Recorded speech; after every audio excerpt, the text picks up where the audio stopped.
Hey everybody, and welcome as Cricket presents the warm-up. Neil Beasley again with the Professor, Matt Diggs. Professor, we are deep into it. In fact, a lot of folks are kind of really already into district play. What were your thoughts from last week, what you saw?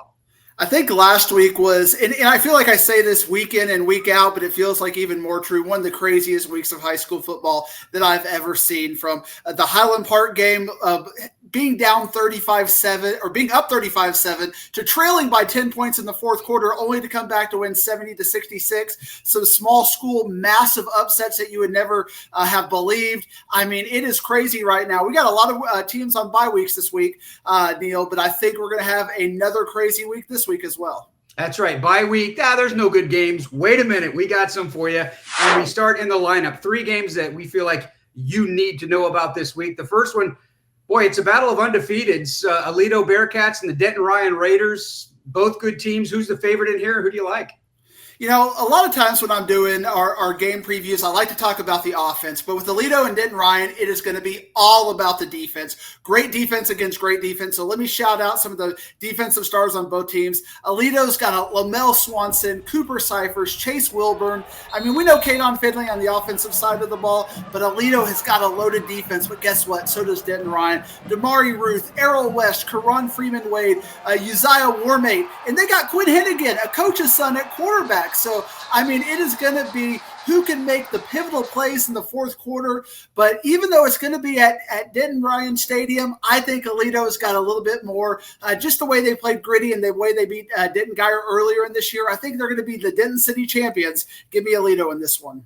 All right, speaking of Aledo, and they beat Denton Geyer, that's next on the lineup. The Denton Geyer Wildcats, 2-2, tough schedule. North Crowley was their other loss. Going up against undefeated, the Coppell Cowboys, but have they been tested like Geyer has? They have not, but I think they had a quality win against Hebron last week. And what I really saw in that Hebron game was they finally established the run game. Dylan McAfee and Jaden George showed their true potential. Carter Zingelman, he didn't have to run as much. He was able just to go back in the pocket and get the ball downfield, and I think that really helped him out. Denton Geyer looks like it's a 1 or 2 man show. I'm still waiting to see who's going to step up other than the defense to help out Zephyr Crew at quarterback. I think Coppell is just a little bit more complete team. The fact that they beat Hebron showed me they can compete with the big boys. I've got Coppell in this game by 1 score. All right, and the last game here in the lineup, seems like it's always a good one in district. The Longview Lobos and the Rockwall Yellow Jackets. Rockwall can score with everybody. Longview seems like, compared to other years, maybe a little up and down. Who do you like in this one?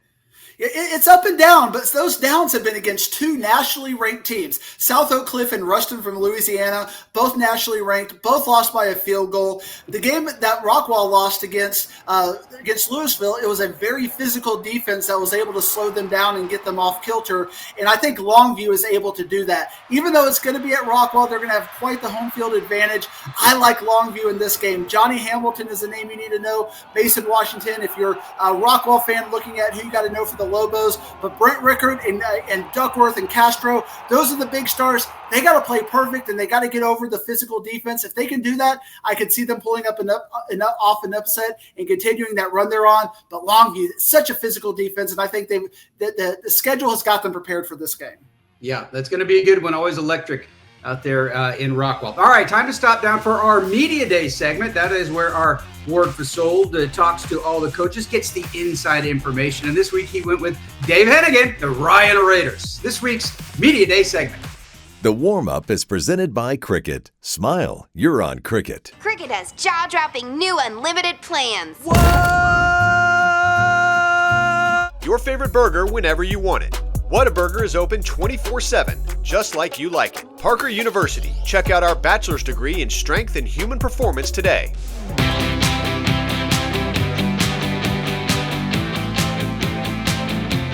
All right, thanks, Neil. Yeah, I am joined by Denton Ryan head coach Dave Henigan. And coach, this is the game that everybody in 3-5A Division I is always circling. Ever since realignment came out, these boys have a 130-game district winning streak. They got to lose at some point in district play. Why not this weekend? You tell me why it's going to happen this weekend. Well, I mean, I don't know that it's going to happen this weekend, but, those guys are really hard to beat, as we found out the last 3 or 4 years, certainly we have a great deal of respect for them and their program, but at the same time, we don't fear anybody, and we're confident in ourselves and in the plan we have, and we also know how hard it's going to be and what it's going to take. And the last 3 or 4 years has proven anything is that it's going to be 4 quarters. 2022, it was 21-21 with 4 minutes left in the game. 2023, we were up with under a minute left in the game and they won.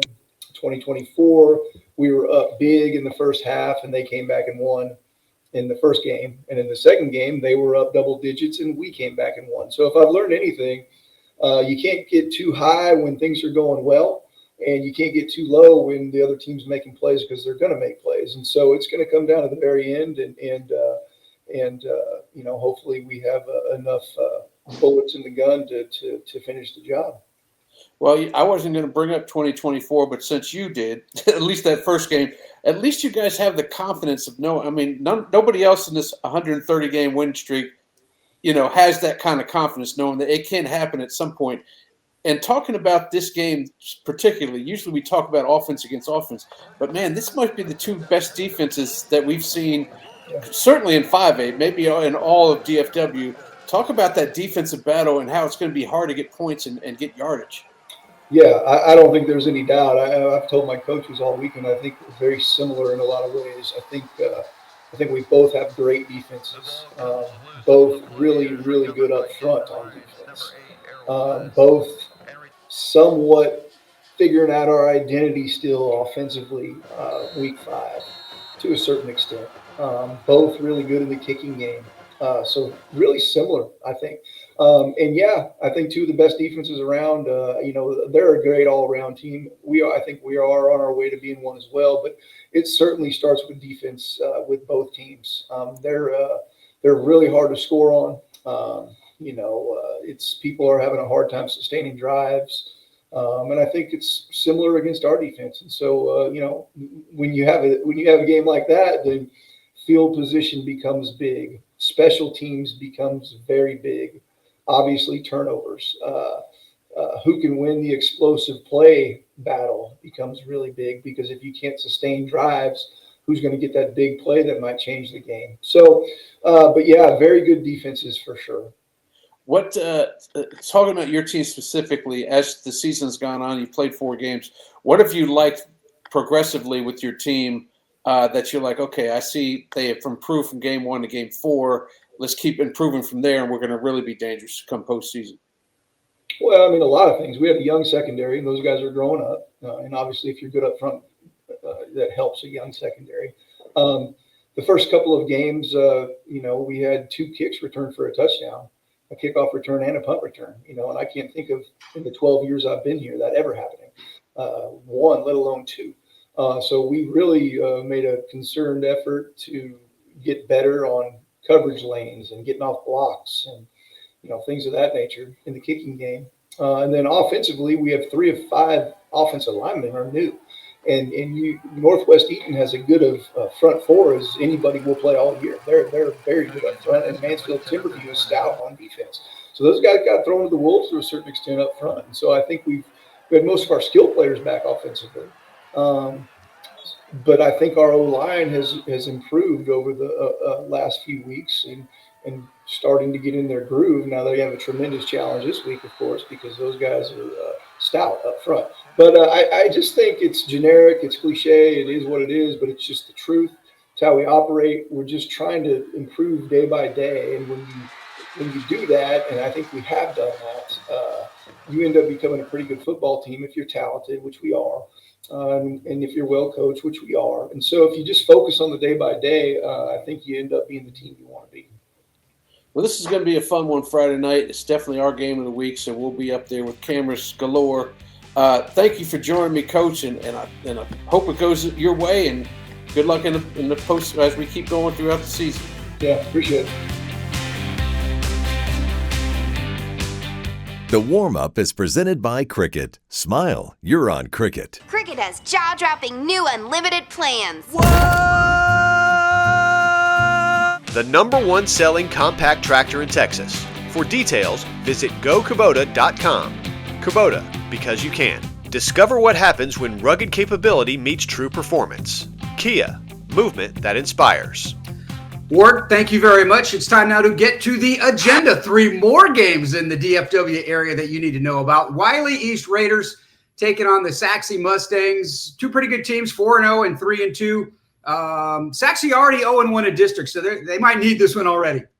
Yeah, Saxe's had some issues in district, but they had a big bounce back win last week against Lakeview Centennial. But losing earlier to Wiley puts them a little bit behind the 8 ball, and now you got Wiley East coming into the things. Saxe's been the beneficiary of turnovers. They had +4 in that game against Wiley and +3 in that game against Lakeview Centennial. Can they continue that against Wiley East? Last year when they played it, I was live and in person, and it was a turnover festival. Wiley East has Jaden McLemore. Saxe's got Christian McCaffrey at quarterback. I think he's kind of stabilized things. But I just think Wiley East is not going to make those mistakes that the other 2 teams have got. I think Wiley East is going to win a dogfight. All these District 9-6A games, Neil, have been dogfights, and I think this is going to be another one. That's going to be a fascinating game, but give me Wiley East by a score.